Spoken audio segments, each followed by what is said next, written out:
சர்ரா தம்பி, எனக்கு நாளைக்கு இல்லை நாளை கழிச்சு எப்போ ரெடி ஆகுதோ எனக்கு ஸ்கிரிப்ட் அனுப்பிச்சிருங்க, நான் ஒரு வாட்டி படிச்சிடுறேன் அப்படின்னு. இப்போ வரைக்கும் அனுப்பலை. அது எனக்கு வந்து சிபிஐயில் ஜாப் கிடச்சிருச்சு.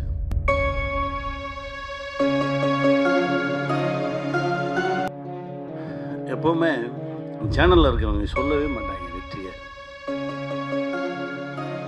நல்லா இருக்கு, நிறைய நம்பர் வந்திருக்கு, உண்மையிலே இதுதான் அப்படின்னு சொல்லவே மாட்டாங்க. இறைவனுக்கு நன்றி. எல்லா மனசுமே ஒரு வெற்றிக்காக தான் ஏங்கி கிடக்கு. இந்த வெற்றி ரொம்ப ரொம்ப ஆழமாக உள்ளே போய் மனசுக்குள்ளே நிறைய விஷயங்களை சரி பண்ணிடுச்சு, அப்படி தான் சொல்லணும். எப்போவுமே சேனலில் இருக்கிறவங்க சொல்லவே மாட்டாங்க வெற்றியை. நல்லா இருக்கு, நிறைய நம்பர் வந்திருக்கு, உண்மையிலே இதுதான் அப்படின்னு சொல்லவே மாட்டாங்க. முதல் முறை ஒருத்தன் சொல்லியிருக்கேன், அதுக்கே ரொம்ப சந்தோஷமாக இருக்குது. என்னென்னா கிட்டத்தட்ட நான் 3000 எபிசோட் டைரக்ட் பண்ணியிருக்கேன் ஸ்மால் ஸ்க்ரீனில். 3000 எபிசோடும் வந்து வாலில் வெடி வச்ச மாதிரி தான் ஓடிக்கிட்டு இருப்போம். அப்போ வரைக்கும் இது ஜெயிச்சிருச்சுன்னு சொல்லவே மாட்டாங்க.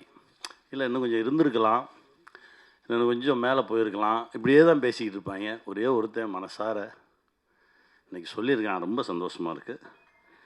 முழுக்க முழுக்க கௌசிக் மேலே வச்ச நம்பிக்கை தான் இந்த படைப்பு. என்னென்னா கௌசிக் வந்து ஒரு 10 நிமிஷம்தான் இந்த படைப்பை பற்றி சொன்னார். நான் சர்ரா தம்பி, எனக்கு நாளைக்கு இல்லை நாளை கழித்து எப்போ ரெடி ஆகுதோ எனக்கு ஸ்கிரிப்ட் அனுப்பிச்சிருங்க, நான் ஒரு வாட்டி படிச்சிடுறேன் அப்படின்னு. இப்போ வரைக்கும் அனுப்பலை. அண்ணே 4 எபிசோட் ரெடியாக இருக்குண்ணே, இந்த மீதி 2 வந்தோடனே உங்களுக்கு நான் அனுப்பிச்சிடுவேன், இதையே சொல்லிக்கிட்டு இருந்தாங்க. ஒரு முறை நம்பிட்டோம்னா அதுக்கப்புறம் கண்ணை மூடிட்டு பின்னாடி போயிடணும். அங்கே போயிட்டு ஒரு சமயக்காரன் தான் இருக்கணும், அப்போ தான் அந்த சமையல் நல்லாயிருக்கும். ஆளாளுக்கு போய் உப்பள்ளி போடக்கூடாதுல்ல. அதனால் பேசாமல் சரி ஓகே என்னமோ செய்கிறாங்க, சரி சரியாக செய்கிறாங்க, அது வரைக்கும் சந்தோஷம் அப்படின்னு சொல்லிட்டு பின்னாடியே போனது தான். கண்ணை மூடி முழிக்கிறதுக்குள்ளே ஒரு பெரிய ஒரு வெற்றியை பார்க்குறதுன்றது இறைவன் கொடுத்த சக்தி. என் தம்பி கௌஷி, என் தம்பி அஜய், நவீன், இன்னும் இதில் உழைச்ச கே சார், எல்லாருக்குமே இந்த வெற்றியில் பங்கு இருக்குது. அந்த குட்டியோண்டு லென்ஸ் வச்சு பார்த்த அந்த சார் அவ்வளோ ஆழமாக மனசில் பதிஞ்சிருந்தார். அவர் தான் கதையோட டேர்னிங் பாயிண்ட்டே. ரொம்ப சந்தோஷமாக இருந்தது. எல்லாத்தையும் திரும்ப பார்க்க நான் தான் சொன்னேன், டே எல்லோரும் திரும்ப சந்திச்சிடுவோம் அப்படின்னா, நீ எங்கே இருக்க, நீ வருவியா, நான் வந்துடுறேன் அப்படின்னு சொல்லி தான் சந்தித்தது. ரொம்ப மகிழ்ச்சி. இதையெல்லாம் தாண்டி ஒரு அப்பா கிட்டேருந்து பிள்ளைக்கு கிடைக்கிற அங்கீகாரம் இருக்குது பார்த்தீங்களா, அது மிக பெருசு. அது ரொம்ப சீக்கிரமாகவே அஜய் கிடச்சிருக்குன்றது எனக்கு ரொம்ப பெரும் மகிழ்ச்சி. ஏன்னா ஊரெல்லாம் போய் ஜெயிச்சுட்டு வந்துடுவோம், வீட்டுக்குள்ளே மட்டும்தான் கிடைக்கவே கிடைக்காது. அந்த லுக்கே ஒரு மாதிரி இருக்கும். அனுபவிச்சிருக்கியா?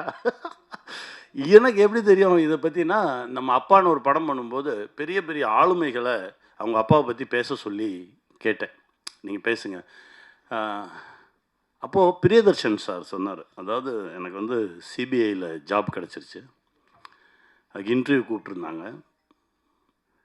அந்த இன்டர்வியூ போகிற அன்னைக்கு தான் இங்கே பாசில் சார்கிட்ட அசிஸ்டன்ட் டைரக்டராக ஒர்க் பண்ண வர சொல்லியிருந்தாங்க.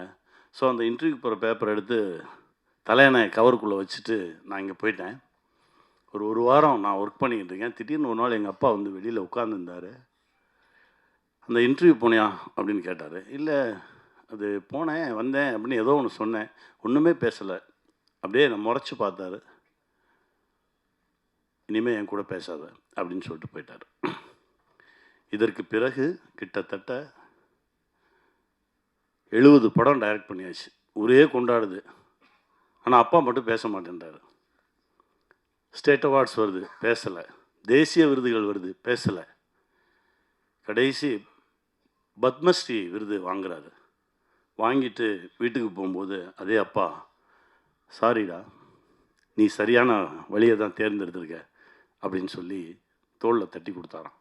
இது நடக்கிறதுக்கு 30 வருஷம் ஆச்சு அப்படின்னு. அந்த மாதிரி தகப்பன் ஒரு கனவுல இருக்கும்போது அந்த தகப்பன் கனவை பிள்ளைங்க ஈடுகட்டுறது ரொம்ப கடினம். அது இப்போது தம்பி அஜய் கிடச்சிருக்கிறது ரொம்ப பெருமகிழ்ச்சி, ரொம்ப சந்தோஷம். இந்த வெற்றி இன்னும் நிறைய தூரம் எங்களை இழுத்துட்டு போகும், நிறைய தூரம் கொண்டு போய் எங்களை நிறுத்தும். என் தம்பி முகுந்தனுக்கு நன்றி சொல்லணும். பேய் மாதிரி ஒருத்தன் இயங்கிக்கிட்டே இருந்தான் அந்த செட்டில். ட்ரெய்லர் ரிலீஸ் அப்பவும் வரல, ஜெயிச்சதுக்கப்புறம் வரல. எங்கடான்னு கேட்டால் இப்போ எங்கேயோ பக்கத்து மாநிலத்தில் அடுத்த படைப்பில் இருக்கான் அப்படின்னு சொன்னாங்க. ரொம்ப சந்தோஷமாக இருந்தது. பெரிய பெரிய ஆளுமையான இடம் அந்த தம்பிக்கு கிடைக்கணுன்றா தம்பி. கௌஷி கொடுங்க. சாரி, நடுவில் ஷாக் அடிக்குது. அவர் இங்கே இருக்கும்போது இருந்ததை விட பெரிய போஸ்ட்டுக்கு தான் இப்போ கொச்சினுக்கு அவருக்கு அனுப்பியிருக்கோம். சந்தோஷம், ரொம்ப மகிழ்ச்சி.